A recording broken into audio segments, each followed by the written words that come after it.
നബിയേ റസൂലേ മുസമ്മിലേ മുദ്ദസിറേ എന്റെ പ്രിയമുള്ളവരെ അല്ലാഹുവിന്റെ റസൂലിനെ വിളിച്ചത് അങ്ങനെയാണ് മുഹമ്മദുർ റസൂലുള്ളാഹ് മുഹമ്മദുർ റസൂലുള്ളാഹ് എല്ലാ സ്ഥലത്തും അല്ലാഹു നബിയേ റസൂലേ റസൂലേ എന്നാ വിളിച്ചത് കാരണം അല്ലാഹുവിന്റെ നബിയെ വല്ലാത്ത ഇഷ്ടമായിരുന്നു ആ നബിയാണ് ലോകത്തിൽ ഏറ്റവും കൂടുതൽ കണ്ണീര് കുടിച്ചതെന്ന് എന്റെ പ്രിയമുള്ളവരെ ചരിത്രം പറഞ്ഞു തരുമ്പോൾ അല്ലാഹുവിന്റെ റസൂലിന് അല്ലാഹു കൊടുത്ത ഒന്നാമത്തെ പരീക്ഷമേതെന്നറിയുമോ വലനബുലുവന്നകും ബിശൈഇൻ മിനൽ ഖൗഫ് അല്ലാഹു ഇഷ്ടപ്പെട്ടവർക്ക് കൊടുക്കുന്ന ഒന്നാമത്തെ പരീക്ഷണം ഭയമാണ് എന്റെ പ്രിയമുള്ളവരെ ഭയപ്പെടുത്തുകയാ എന്റെ റസൂലുള്ളാഹിയുണ്ടല്ലോ അല്ലാഹുവിന്റെ പ്രവാചകനല്ലേ ലോകത്ത് ഏറ്റവും കൂടുതൽ പേടിച്ചിരുന്നത് അല്ലാഹുവിന്റെ റസൂലിന്റെ ചരിത്രം എടുത്തു നോക്ക് 13 വർഷം 23 വർഷക്കാലം അല്ലാഹുവിന്റെ റസൂൽ മുസ്ലിമായതിനു ശേഷം നുബുവത്ത് കിട്ടിയതിനു ശേഷം 23 വർഷക്കാലം അല്ലാഹുവിന്റെ റസൂൽ ജീവിച്ചല്ലോ പക്ഷേ ആ 23 വർഷത്തിൽ 13 വർഷക്കാലം ഒരു ദിവസം പോലും അല്ലാഹുവിന്റെ റസൂൽ സമാധാനമായി ഉറങ്ങിയിട്ടില്ല പേടിച്ചാ കഴിഞ്ഞത് മക്കക്കാരെ വല്ലാത്ത പേടിയായിരുന്നു ശത്രുക്കളെ വല്ലാത്ത പേടിയായിരുന്നു കാരണം എന്റെ പ്രിയമുള്ളവര് മുസ്ലിമായതിന്റെ പേരിൽ അത്രയ്ക്കും ഉപദ്രവങ്ങളും പീഡനങ്ങളുമായിരുന്നല്ലോ മഹാനായ പ്രവാചകൻ സല്ലല്ലാഹു അലൈഹി വസല്ലമ തങ്ങൾ മരുഭൂമിയിലൂടെ നടന്നു പോകുമ്പോ മഹാനായ സയ്യിദുനാ ബിലാൽ റളിയല്ലാഹു തആല അൻഹു മുസ്ലിമായതിന്റെ പേരിൽ പടച്ചവനെ ഉടുതുണി ഉരിഞ്ഞിട്ട് മരുഭൂമിയിൽ മലർത്തി കിടത്തിയിട്ട് കരിമ്പാറയെടുത്ത് തന്റെ നെഞ്ചത്ത് വെച്ചിട്ട് ചാട്ടവാറുകൾ കൊണ്ട് മുസ്ലിമായതിന്റെ പേരിൽ ശത്രുക്കൾ അല്ലാഹുവിന്റെ റസൂലിന്റെ മുന്നിലിട്ട് അതാ ബിലാൽ തങ്ങളെ ഉപദ്രവിക്കുകയാണ് എന്റെ പ്രിയമുള്ളവരെ വിശന്നിട്ട് വെള്ളം ദാഹിച്ചിട്ട് വെള്ളത്തിന് വേണ്ടി യാചിക്കുമ്പോ ഒട്ടകത്തിന്റെ മൂത്രമെടുത്തിട്ട് വായിലേക്ക് ഒഴിച്ചു കൊടുക്കുകയാ ഒട്ടകത്തിന്റെ മൂത്രമെടുത്തിട്ട് വായിലൊടിച്ചു കൊടുക്കുകയാണ് റബ്ബേ ബിലാൽ തങ്ങൾ പറയുന്നുണ്ട് വിശപ്പ് സഹിക്കുമ്പോ എനിക്ക് വിശപ്പവരെ ഭക്ഷണം തരാതെ അവസാനം ഒട്ടകത്തിന് കൊടുക്കുന്ന ഭക്ഷണം പോലും ഞാൻ എടുത്ത് കടിച്ചിട്ടുണ്ട് എന്റെ പ്രിയമുള്ളവരെ വല്ലാത്ത പീഡനമാണ് ഈ പീഡനം അനുഭവിക്കുമ്പോഴും ബിലാൽ തങ്ങൾ അല്ലാഹുവിന്റെ റസൂലിനോട് ചോദിക്കുന്നു യാ റസൂലല്ലാഹ് എന്നെ ഒന്ന് രക്ഷിക്കുമോ നബിയേ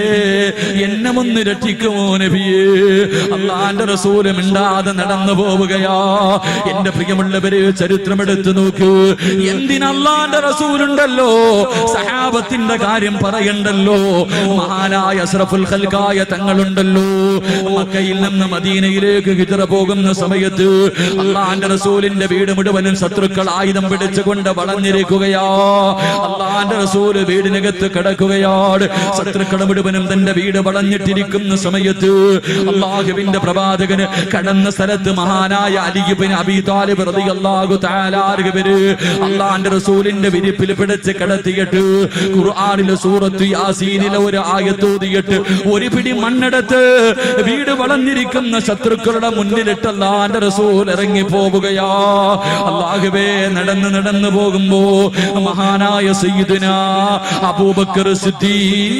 സിദ്ദീഖ് റളിയല്ലാഹു തആല അൻഹു അല്ലാഹുവിന്റെ റസൂലിനോട് പറയുന്നു യാ റസൂലല്ലാഹ് എന്റെ തോളിലേക്ക് കേറി നബിയേ എന്റെ തോളിലേക്ക് കേറി നബിയേ ഈ മരുഭൂമിയിലൂടെ നടന്നു പോയാൽ ശത്രുക്കൾ നമ്മുടെ കാൽപാടുകൾ പിന്തുടർന്നു വന്ന് നമ്മളെ പിടിക്കും നബിയേ എന്റെ തോളിൽ കേറി നബിയേ അല്ലാഹുവിന്റെ പ്രവാചകനെ തോളിലെടുത്ത് വെച്ചിട്ട് ചരിത്രം പറയുന്നു അബൂബക്കർ സിദ്ദീഖ് തങ്ങള് അല്ലാഹുവിന്റെ റസൂലിനെ ചുമലിലെടുത്ത് വെച്ചിട്ട് നടന്നത് എങ്ങനെയെന്നറിയുമോ നമ്മൾ നടക്കുന്നത് പോലെയല്ല ഒരു കാലിങ്ങനെ വെക്കും രണ്ടാമത്തെ കാല് വിപരീതം വെക്കും ഒരു കാലിങ്ങനെ വെക്കും രണ്ടാമത്തെ കാല് വിപരീതം വെക്കും ഇതുപോലെ റസൂലുള്ളാഹിന്റെ തോളിൽ വെച്ചിട്ട് നടന്നു പോവുകയാ കുറച്ചങ്ങ് മുന്നോട്ട് നടന്നു കഴിയുമ്പോ റസൂലുള്ളാഹിന്റെ തോളിൽ വെച്ചിട്ട് തിരിച്ച് നടക്കുകയാണ് കാരണം കാൽപാദം മായ്ച്ചു കളയുകയാ കാലിന്റെ അടയാളങ്ങൾ മായ്ച്ചു കളയുകയോ. ഇതുപോലെ അള്ളാഹുവിന്റെ പ്രവാചകനെ കൊണ്ടുപോയി സൗർ ഗുഹയ്ക്കകത്ത് 3 ദിവസത്തോളം അള്ളാന്റെ റസൂല് വിശപ്പ് സഹിച്ചിട്ട് അതിനകത്ത് പട്ടിണി കിടന്ന് ചരിത്രം പഠിപ്പിക്കുമ്പോ പാതിരാത്രി കടന്നു വന്നവര് അള്ളാഹു ഇഷ്ടപ്പെട്ടവർക്ക് അള്ളാഹു കൊടുക്കുന്ന ഒന്നാമത്തെ പരീക്ഷണം പേടിയാ, ഭയം കൊടുത്ത് പരീക്ഷിക്കുകയോ. അത് നിന്നെ ഇഷ്ടമില്ലാത്തത് കൊണ്ടല്ല. നമ്മൾ ആരെയാ പേടിക്കേണ്ടത്? നമ്മളൊക്കെ മുസ്ലിമീങ്ങളാണല്ലോ, അന്ത്യദിനത്തിലെ വിശ്വസിക്കുന്നവരാണല്ലോ. നമ്മൾ ആരെയാ പേടിക്കേണ്ടത്? നമ്മുടെ രാജ്യം ആര് ഭരിക്കട്ടെ, ശത്രുക്കളെ മുഴുവനും ഒറ്റക്കെട്ടായിട്ട് നമുക്കെതിരെ തിരിയട്ടെ. നമ്മൾ ആരെയാ പേടിക്കേണ്ടത്? നമ്മൾ മരണവും കാത്തിരിക്കുന്നവരല്ലേ. പാങ്കും വിളിച്ചു ഇഖാമത്തും കൊടുത്തു കളഞ്ഞു. ഇനി ഇമാമ് കേറി നിൽക്കുന്ന സമയമല്ലേ. എന്റെ പ്രിയമുള്ളവരെ, കോതമംഗലത്തിലേക്ക് പോകാൻ, ചെറുവട്ടൂരിലേക്ക് പോകാ, ബസും കാത്ത് റോഡിൽ നിൽക്കുന്ന ഞാനും നിങ്ങളും ആരെ ഭയപ്പെടാനോ? എന്റെ പ്രിയമുള്ളവരെ, നമ്മൾ ഒരുത്തരെയും പേടിക്കാൻ പാടില്ല. നമ്മളൊക്കെ മുസ്ലിമീങ്ങളാണ്. ആരൊക്കെ നമുക്ക് എതിരെ തിരിഞ്ഞാലും നമുക്കൊന്നുമില്ല. നമ്മൾ ദജ്ജാലിനെ കാത്തിരിക്കുന്നവരാ. നമ്മൾ ദജ്ജാലിനെ കാത്തിരിക്കുന്നവരാ. അസ്രായേൽ എപ്പോഴാണ് വരുന്നത്? ആ വരുന്ന സമയത്ത് നടുറോഡിൽ കിടന്ന് വെട്ടുകൊണ്ട് ചത്തുപോയാൽ എന്റെ പ്രിയമുള്ളവരെ, ശരീരം മുഴുവനും വെട്ടി നുറുക്കിയിട്ട് റോഡിൽ കിടന്ന് മരിച്ചാൽ ആ മരിക്കുന്ന സമയത്തിൽ ലാ ഇലാഹ ഇല്ലല്ലാഹ് എന്ന് പറഞ്ഞുകൊണ്ട് മരിക്കാൻ കാത്തിരിക്കുന്ന മുസ്ലിമീങ്ങളല്ലേ. നമ്മൾ ആരെയാ ഭയപ്പെടുന്നത്? എന്റെ പ്രിയമുള്ളവരെ, ഒരു യഥാർത്ഥ വിശ്വാസിയുടെ കാലിന്റെ അടിയിൽ 5 നേരം നിസ്കരിച്ച് പടച്ചവനെ പേടിച്ച് ജീവിക്കുന്ന ഈ ചെറുവട്ടൂരിലെ ഒരു പാവപ്പെട്ടവന്റെ കാലിന്റെ അടിയിൽ ഒരു പിടി മണ്ണിന് ആറ്റം ബോംബിനെക്കാൾ പവറുള്ളതാക്കാൻ കഴിവുള്ള റബ്ബല്ലേ നമ്മുടെ കൂടെ. നമ്മൾ ആരെയാ ഭയപ്പെടുന്നത്? അതുകൊണ്ട് എന്റെ പ്രിയമുള്ളവരോട് ഓർമ്മപ്പെടുത്തുകയാ, അള്ളാഹു ഇഷ്ടപ്പെട്ടവർക്ക് അള്ളാഹു കൊടുക്കുന്ന ഒന്നാമത്തെ പരീക്ഷണം പേടിയാണ്. അള്ളാഹു പേടി കൊടുത്ത് പരീക്ഷിക്കും. എന്റെ പ്രിയമുള്ളവരെ, തകരണ്ട, നമ്മൾ ഒരിക്കലും പതറണ്ട. അള്ളാന്റെ റസൂലാണ് ജീവിതത്തിൽ ഏറ്റവും കൂടുതൽ പേടിച്ച് ജീവിച്ചത്. ഖുർആൻ രണ്ടാമതായി പറയുന്നു, അള്ളാഹു ഇഷ്ടപ്പെട്ടവർക്ക് പടച്ചവൻ കൊടുക്കുന്ന രണ്ടാമത്തെ പരീക്ഷണം ഏതെന്നറിയുവോ? വൽജൂ, വിശപ്പ് കൊടുത്ത് പരീക്ഷിക്കുകയാ. വിശപ്പ് കൊടുത്ത് പരീക്ഷിക്കുകയാ. എന്റെ പ്രിയമുള്ളവരെ, ലോകത്ത് ഏറ്റവും കൂടുതൽ പട്ടിണി കിടന്നതാരാ? അല്ലാഹുവേ, ഈ പ്രപഞ്ചത്തിൽ ഏറ്റവും കൂടുതൽ പട്ടിണി കിടന്നതാരെന്നറിയുവോ? അത് മഹാനായ അഷ്റഫുൽ ഖൽഖ് നബി മുഹമ്മദ് മുസ്തഫ സല്ലല്ലാഹു അലൈഹി വസല്ലമ തങ്ങളായിരുന്നല്ലോ.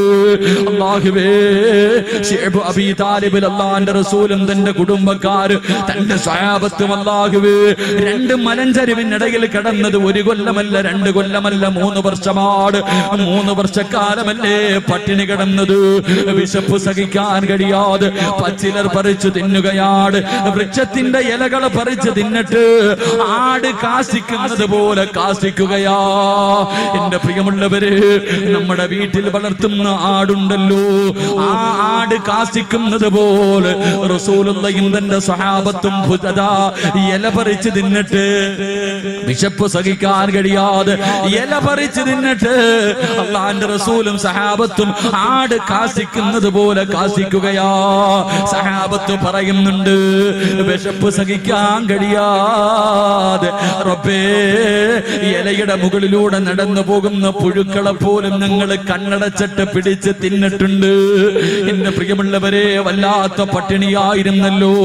മഹാനായ റസൂലുള്ളാഹി തങ്ങളുണ്ടല്ലോ, തന്റെ അനുജനന്മാര് മുഴുവനും വയറ്റത്ത് 1 കല്ല് വെച്ച് കെട്ടിയിട്ട് നടക്കുമ്പോ റസൂലുള്ള 2 കല്ലല്ലേ കെട്ടിവെച്ചിട്ട് നടന്നത്. ഇതൊക്കെ വളർന്നു വരുന്ന യുവതലമുറയോട് പറഞ്ഞു കൊടുത്താ നമ്മുടെ മക്കള് ചോദിക്കും, ഉസ്താദേ, വിശപ്പ് മാറാൻ കല്ല് കെട്ടിയാ മതിയോ? വയറ്റത്ത് കല്ല് കെട്ടിയിട്ട് നടന്നാ വിശപ്പ് മാറുവോ? നമ്മുടെ മക്കൾ ഇങ്ങനെ ചോദിക്കുന്നവരോ. ഇതൊക്കെ വിശ്വസിക്കാൻ മടിയാ. എന്റെ പ്രിയമുള്ള പെങ്ങളെ, ഒരു ദിവസം അല്ലാഹുവിന്റെ റസൂൽ വിശന്ന് വലഞ്ഞുകൊണ്ട് വീട്ടിലേക്ക് കയറി വരികയാണ്. ആയിഷ ബീവിയുടെ വീട്ടിലേക്ക് കടന്നു വന്നിട്ട് അല്ലാഹുവിന്റെ റസൂൽ ചോദിക്കുന്നു, ആയിഷ, വിശക്കുന്നു ആയിഷ, വിശക്കുന്നു ആയിഷ, എനിക്ക് വല്ലതുമൊന്ന് തിന്നാൻ തിന്നാൻ തരുമോ ആയിഷ? വിശക്കുന്ന വയറോടെ വീട്ടിൽ കയറി വന്ന ഭർത്താവ് ഭക്ഷണം ചോദിക്കുമ്പോ ആയിഷ ബീവി റളിയല്ലാഹു തആല നിന്ന് കരയുകയാണ്. അല്ലാഹുവിന്റെ റസൂലിന് കൊടുക്കാൻ പച്ചവെള്ളം പോലും വീടിനകത്തില്ല. അല്ലാഹുവിന്റെ റസൂലിന് കൊടുക്കാൻ പച്ചവെള്ളം പോലും വീടിനകത്തില്ല. ആയിഷ ബീവി റളിയല്ലാഹു തആല കരയുമ്പോ അല്ലാഹുവിന്റെ റസൂല് കരയുന്ന ഭാര്യയെ കെട്ടിപ്പിടിച്ചിട്ട് അവിടുന്ന് പറയുന്നു, ആയിഷ കരയല്ലേ ആയിഷ, കരയല്ലേ ആയിഷ, ഭക്ഷണമില്ലെങ്കിൽ കുഴപ്പമില്ല ആയിഷ, ഇന്ന് ഞാൻ സുന്നത്ത് നോമ്പ് പിടിച്ചുകൊള്ളാം ആയിഷ. എന്റെ പ്രിയമുള്ളവരെ, റസൂലുള്ളാഹിന്റെ ജീവിത ചരിത്രം എടുത്ത് വായിച്ചു നോക്ക്. വഫാത്താകുന്നതിന്റെ തലേ ദിവസമുണ്ടല്ലോ, റസൂലുള്ളാഹി തങ്ങൾ വഫാത്താകുന്നതിന്റെ, എന്റെ പ്രിയമുള്ളവരെ, റബീഉൽ അവ്വൽ 11-ാം തീയതി ഉണ്ടല്ലോ, അല്ലാഹുവിന്റെ റസൂലിന്റെ വീടിനകത്ത് വിളക്ക് കത്തിക്കുന്നില്ല. വൈകുന്നേര സമയമായി വിളക്ക് കത്തിക്കുന്നില്ല. അല്ലാഹുവിന്റെ റസൂൽ രോഗം പിടിച്ച് കിടക്കുകയാണ്. അല്ലാഹുവിന്റെ റസൂൽ രോഗം പിടിച്ച് കിടക്കുകയാണ്. അല്ലാഹുവിന്റെ റസൂൽ ചോദിക്കുന്നു, ആയിഷ, എന്റെ ആയിഷ വിളക്ക് കത്തിക്കാത്തത്, എന്റെ ആയിഷ വിളക്ക് കത്തിക്കാത്തത്? അല്ലാഹുവിന്റെ റസൂൽ ചോദിക്കുമ്പോ ആയിഷ ബീവി മിണ്ടാതെ മാറി നിൽക്കുകയാ. കാരണം വിളക്കിൽ ഒഴിക്കാനുള്ള എണ്ണ വീടിനകത്തില്ല. അല്ലാഹുവിന്റെ റസൂലിന്റെ വീടിന്റെ അവസ്ഥ എന്തെന്നറിയുവോ? എന്റെ പ്രിയമുള്ളവരെ, വഫാത്താകുന്നതിന്റെ തലേ ദിവസം, എന്റെ മുസ്ലിമല്ല, അല്ലാഹുവേ പടച്ചവരെ, അധികാരം കയ്യിൽ കിട്ടിയിരുന്ന സമയമാണല്ലോ. അല്ലാഹുവിന്റെ റസൂലിന്റെ വീടിനകത്ത് വിളക്കി ഒഴിക്കാനുള്ള എണ്ണയില്ല. എണ്ണയില്ലെന്ന് പ്രവാചകനോട് പറഞ്ഞ അല്ലാഹുവിന്റെ റസൂലിന്റെ മനസ്സ് വേദനിക്കുമെന്ന് കരുതിയിട്ട് ആയിഷ ബീബി മിണ്ടാതെ മാറി നിൽക്കുകയാ. അല്ലാഹുവിന്റെ റസൂല് കുറെ കഴിഞ്ഞിട്ട് പിന്നെയും ചോദിക്കുന്നു, ആയിഷ, എന്റെ ആയിഷ വിളക്ക് കത്തിക്കാത്തത്? കരഞ്ഞുകൊണ്ട് പറയുന്നു, നബിയേ, യാ റസൂലല്ലാഹ്, വിളക്കിൽ ഒഴിക്കാനുള്ള എണ്ണയില്ല നബിയേ, വിളക്കിലൊഴിക്കാനുള്ള എണ്ണയില്ല നബിയേ. അല്ലാഹുവിന്റെ റസൂല് പറയുന്നു, അൽഹംദുലില്ലാഹ്, അൽഹംദുലില്ലാഹ്. എന്റെ പ്രിയമുള്ളവരെ, പഠിക്ക്.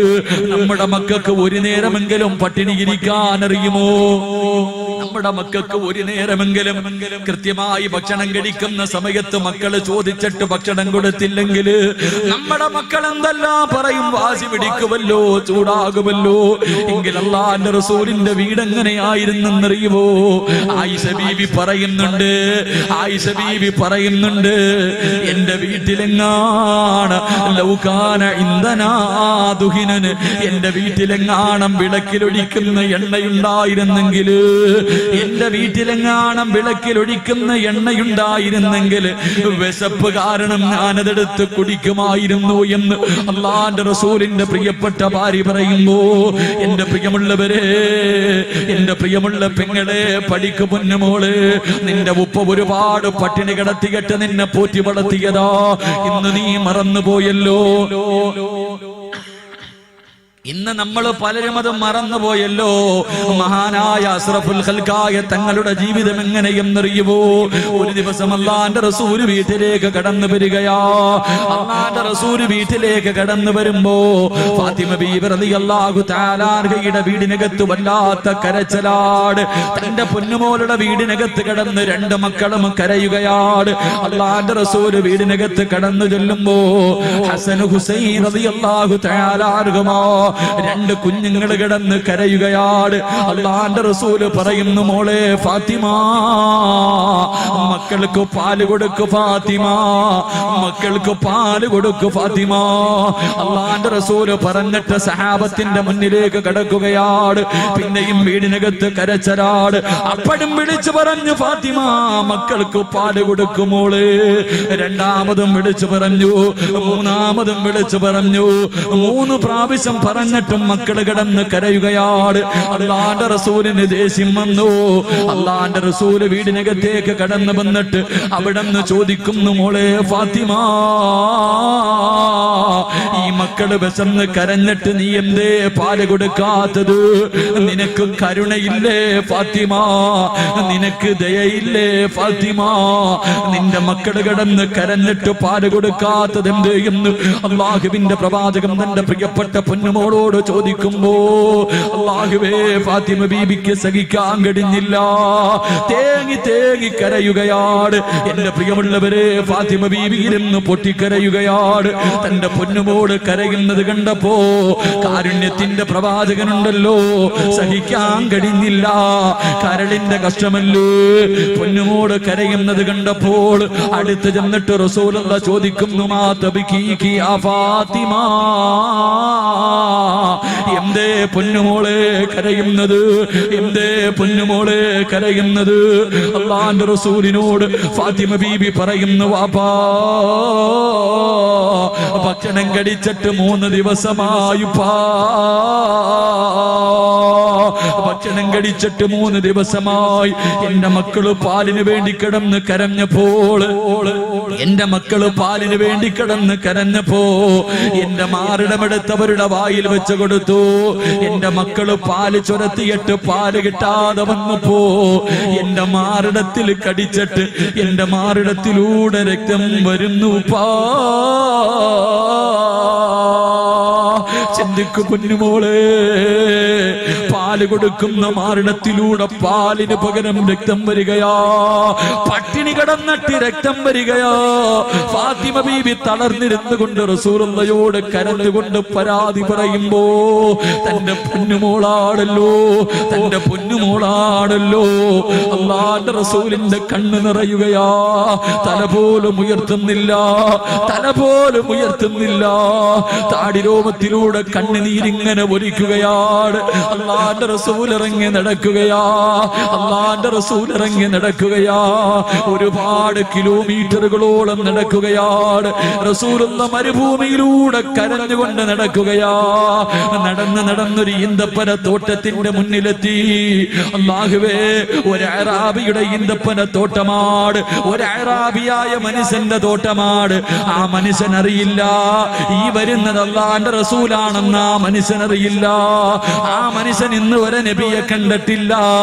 അല്ലാഹുവിന്റെ റസൂൽ ഈന്തപ്പന തോട്ടത്തിലേക്ക് കടന്നു ചെന്നിട്ട് ആ അറാബിയോട് ചോദിക്കുന്നു, മനുഷ്യ, എനിക്ക് എന്തെങ്കിലും ഒരു ജോലി തരുവോ? ആരാ ചോദിക്കുന്നത്? ഈ പ്രപഞ്ചം തന്നെ സൃഷ്ടിക്കാൻ കാരണക്കാരനായ മദീനയുടെ രാജകുമാരനുണ്ടല്ലോ, നമ്മുടെ പ്രവാചകൻ ചെന്നിട്ട് ചോദിക്കുന്നു, എനിക്ക് എന്തെങ്കിലും ഒരു ജോലി തരുവോ? യഹൂദി പറയുകയാ, ഒരു തൊട്ടി വെള്ളം കോരിയിട്ട് ഈ കാണുന്ന മരങ്ങൾ നനച്ചാ ഒരു തൊട്ടി വെള്ളത്തിന് പകരം 3 കാരക്ക ഞാൻ കൂലി തരാ. അല്ലാഹുവിന്റെ റസൂലിന് ജോലി കിട്ടിയ സന്തോഷത്തോടെ പ്രവാചകനെ തൊട്ടിയം കയറമെടുത്തുകൊണ്ട് കിണറ്റിന്റെ ചുവട്ടിൽ ചെന്നിട്ട് വെള്ളം കോരുകയാ. ഒരു തൊട്ടി വെള്ളം കോരിയിട്ട് എല്ലാ മരത്തിന്റെ ചുവട്ടിൽ കൊണ്ടുവന്നൊഴിക്കുകയാണ്. രണ്ടാമതും വെള്ളം കോരി, മൂന്നാമതും വെള്ളം കോരി. സുബ്ഹാനല്ലാഹ്, നാലാമത് വെള്ളം കോരാ. തൊട്ടിയും കയറമെടുത്ത് കിണറ്റിലേക്കിടുമ്പോൾ, തൊട്ടിയും കയറുമെടുത്ത് കിണറ്റിലേക്കിടുമ്പോ എന്റെ പ്രിയമുള്ള പെങ്ങളെ, റസൂലുള്ളാഹി 4ാമതും തൊട്ടിയെടുത്ത് കിണറ്റിലിടുമ്പോ കയറടിഞ്ഞിട്ട് തൊട്ടി വെള്ളത്തിൽ വീഴുകയാ. കയറടിഞ്ഞു പോയി, തൊട്ടി വെള്ളത്തിൽ വീഴുകയാ. യഹൂദി കടന്നു വന്നിട്ട് അല്ലാഹുവിന്റെ റസൂലിന്റെ മുഖത്തടിക്കുകയാ. കിണറ്റില് തൊട്ടിയിട്ടതിന്റെ ദേശത്തില് അല്ലാഹുവിന്റെ റസൂലിന്റെ മുഖത്താനടിക്കുകയാണ്. അല്ലാഹുവിന്റെ റസൂലൊന്നും മിണ്ടിയില്ല, പ്രവാചകനൊന്നും മിണ്ടിയില്ല. കിണറ്റിനകത്ത് വീണ തൊട്ടിയെടുക്കുകയാ. റസൂലുള്ളാഹി കിണറ്റിനകത്ത് വീണ തൊട്ടിയെടുത്തു. എന്നിട്ട് അറാബിയുടെ കയ്യിൽ കൊണ്ട് കൊടുത്തിട്ട് ചോദിക്കുന്നു, മനുഷ്യ, 3 തൊട്ടി വെള്ളം ഞാൻ കോരിയല്ലോ, എന്റെ കൂലിയൊന്ന് തരുവോ? അല്ലാഹുവിന്റെ റസൂല് ദേഷ്യപ്പെട്ടില്ല. അല്ലാഹുവിന്റെ റസൂല് ചോദിച്ച്, എന്റെ കൂലിയൊന്ന് തരുവോ? 9 കാരക്കയെടുത്ത് യഹൂദി അല്ലാഹുവിന്റെ റസൂലിന്റെ കയ്യിൽ വെച്ചു കൊടുത്തു. റസൂലുള്ളാഹിന്റെ പുഞ്ചിരിയാണ്. അല്ലാഹുവേ, അടിച്ച മനുഷ്യന്റെ മുഖത്ത് നോക്കിയിട്ട് റസൂലുള്ളാഹി ചിരിക്കുകയാണ്. അതാ 9 കാരക്കയും കയ്യിൽ വെച്ചുകൊണ്ട് റസൂലുള്ളാഹി ഓടുകയാ. ഈന്തപ്പന തോട്ടത്തിൽ നിന്ന് ഇറങ്ങി ഓടുകയാണ്. ഓടി തന്റെ പൊന്നുമോള് ഫാത്തിമ ബീവിയുടെ വീടിനകത്തേക്ക് ഓടിച്ചെന്നിട്ട് വിശന്ന് തളർന്നു കിടക്കുന്ന 2 മക്കളെ എടുത്ത് മടിയിൽ വെച്ചിട്ട് അല്ലാഹുവിന്റെ റസൂൽ റസൂല് കാരക്കയെടുത്ത് മക്കളുടെ വായിൽ വെച്ച് കൊടുക്കുകയാ. അല്ലാഹുവേ, ആ മക്കള് വളരെ ആഗ്രഹത്തോടെ അത് തിന്നുകൊണ്ടിരിക്കുകയാണ്. തന്റെ മാറിടത്തിലുള്ള പട്ടിണി ഇരുന്നിട്ട് പാലിന് പകരം രക്തമൊലിപ്പിച്ചുകൊണ്ട് വീടിനകത്തിരുന്ന് കരഞ്ഞ പൊന്നുമോള് ഫാത്തിമ. അള്ളാന്റെ റസൂൽ അടുത്ത് വിളിച്ചിട്ട് ഈത്തപ്പഴമെടുത്ത് തന്റെ കയ്യിൽ കൊടുക്കുമ്പോ ഫാത്തിമ ബീവി നോക്കുമ്പോ റസൂലുള്ളാന്റെ മുഖം ചുമന്ന് കിടക്കുകയാ, പ്രവാചകന്റെ മുഖം ചുമന്ന് കിടക്കുകയാ. അള്ളാന്റെ റസൂല് തന്റെ പൊന്നുമോള് കാണാതിരിക്കാൻ ഇങ്ങനെ മറച്ചു പിടിക്കുകയാ. ഫാത്തിമ ബീവി ഉപ്പാന്റെ മുഖം ചുമന്ന് കിടക്കുമ്പോ അവിടുന്ന് ചോദിച്ചു, വാപ്പാ, ഉപ്പാനെ ആരാടിച്ചത്? കൈയുടെ പാടുണ്ടല്ലോ, കൈയുടെ വിരലുകൾക്കിലെ പാടല്ലാന്റെ റസൂലിന്റെ മുഖത്ത് കിടക്കുകയാ. ഫാത്തിമ ചോദിച്ചു, ഉപ്പാരാ ഉപ്പാനെ തല്ലിയത്? ഫാത്തിമ ബീബി കരഞ്ഞുകൊണ്ട് ചോദിക്കുമ്പോ റസൂലുള്ള നടന്ന സംഭവം പറയുകയാ. അല്ലാന്റെ റസൂലിന്റെ പൊന്നുമോള് വീടിനകത്തിരുന്ന് കരയുമ്പോ വാപ്പ തന്റെ പൊന്നുമോളെ ചേർത്ത് പിടിച്ചിട്ട് പറയുന്നു, ഫാത്തിമ, നമ്മുടെ മക്കളുടെ മുഖത്തേക്കൊന്ന് നോക്ക് ഫാത്തിമ, നിന്റെ മക്കളുടെ മുഖത്തേക്കൊന്ന് നോക്ക് ഫാത്തിമ. ഭക്ഷണം കിട്ടിയ സന്തോഷത്തോടെ ആ കുഞ്ഞുങ്ങളുടെ ചിരിയൊന്ന് നോക്ക് ഫാത്തിമ. എന്റെ പ്രിയമുള്ളവര്, ഈ റസൂലുള്ള വയറ്റിലെ കല്ല് വെച്ച് കെട്ടിക്കെട്ട് നടന്നു പോകുമ്പോ ജിബ്രീല് കരഞ്ഞുകൊണ്ട് ചോദിക്കുന്നു, യാ റസൂലല്ലാ, എന്തിനാ നബിയേ ഇങ്ങനെ പട്ടിണി കിടക്കുന്നത്? എന്തിനാ ഇങ്ങനെ വിശന്ന് നടക്കുന്നത്? വയറ്റില് കല്ല് വെച്ച് കെട്ടിക്കെട്ട് നടക്കുന്നത് കാണാൻ കഴിയുന്നില്ല നബിയേ, ഒന്ന് അനുവാദം തരുവോ? ഈ കാണുന്ന ഉഹദ് മല ഞാൻ സ്വർണമാക്കി തരാ നബിയേ. എവിടെ പോയാലും കൂടെ വരും നബിയേ, എവിടെ പോയാലും കൂടെ വരും നബിയേ. അല്ലാഹുവിന്റെ റസൂല് പറയുന്നു, ജിബ്രീൽ, എനിക്ക് പണം വേണ്ട ജിബ്രീൽ, എനിക്ക് സമ്പത്ത് വേണ്ട ജിബ്രീൽ, എനിക്ക് സ്വർണ്ണക്കെട്ട് വേണ്ട ജിബ്രീൽ, എനിക്ക് പാവപ്പെട്ടവനെ പോലെ ജീവിച്ച് പാവപ്പെട്ടവനെ പോലെ വഫാത്തായി നാളെ പാവപ്പെട്ടവരുടെ കൂട്ടത്തിൽ പടച്ചവന്റെ കോടതിയിൽ ഒരുമിച്ച് കൂടണം ജിബ്രീൽ. അതുകൊണ്ട് എന്റെ പ്രിയമുള്ളവരോട്, എന്റെ പ്രിയമുള്ളവരോട്, എന്റെ പ്രിയമുള്ളവരെ, പട്ടിണി കടന്നു വരുമ്പോ പൈസ നിരോധിച്ചപ്പോ എന്റെ പ്രിയമുള്ളവരെ എല്ലാവരും പ്രയാസത്തിലാ. അല്ലാഹുവിന്റെ റസൂല് പറയുന്നു, അല്ലാഹുവിന്റെ ഖുർആൻ പറയുന്നു, അല്ലാഹ് ഇഷ്ടപ്പെട്ട അടിമയ്ക്ക് കൊടുക്കുന്ന രണ്ടാമത്തെ പരീക്ഷണം വൽജൂ. അല്ലാഹു അവന് വിശപ്പ് കൊടുത്ത് പരീക്ഷിക്കുമെന്ന് നബിയുനാ റസൂലുള്ളാഹി സല്ലല്ലാഹു അലൈഹി വസല്ലം ഏറ്റവും കൂടുതൽ പട്ടിണി കടന്നത് മഹാനായ അഷ്റഫുൽ ഖൽഖ് നബി മുഹമ്മദ് മുസ്തഫ സല്ലല്ലാഹു അലൈഹി വസല്ലം. ഇവിടെ മക്കളോടൊക്കെ അല്ലാഹുവിന്റെ റസൂലും സഹാബത്തും വയറ്റിൽ കല്ല് വെച്ച് കെട്ടിയിട്ട് നടന്ന നമ്മള് മക്കളെ ചോദിക്കുക, ഇതൊക്കെ ഉള്ളതാണ് അല്ലേ? ഇവിടെ മക്കൾക്ക് ഒരു ദിവസമെങ്കിലും പട്ടിണി കിടക്കാനും, ഇവിടെ മക്കൾക്ക് ഉച്ചയ്ക്ക് 1 മണിക്ക് ചോറുണ്ടെന്നവൻ ഒരു ദിവസം കൊടുക്കാതിരുന്ന് നോക്കാം. അവന്റെ സ്വഭാവം അറിയാം, അവന്റെ സ്വഭാവം അങ്ങനെ അറിയാം. മക്കളെ പഠിപ്പിക്കുക, പട്ടിണി എന്താണെന്ന് ഒരിക്കലെങ്കിലും മക്കളെ പഠിപ്പിക്കുക. എങ്കിലേ വളർന്നു വരുമ്പോ അവന് നിന്റെ വില മനസ്സിലാവും. അവന്റെ വില ഇപ്പോഴേ നമ്മുടെ മക്കൾക്ക് മനസ്സിലാവും. അല്ലാഹു ഈമാൻ നൽകി അനുഗ്രഹിക്കുമാറാകട്ടെ.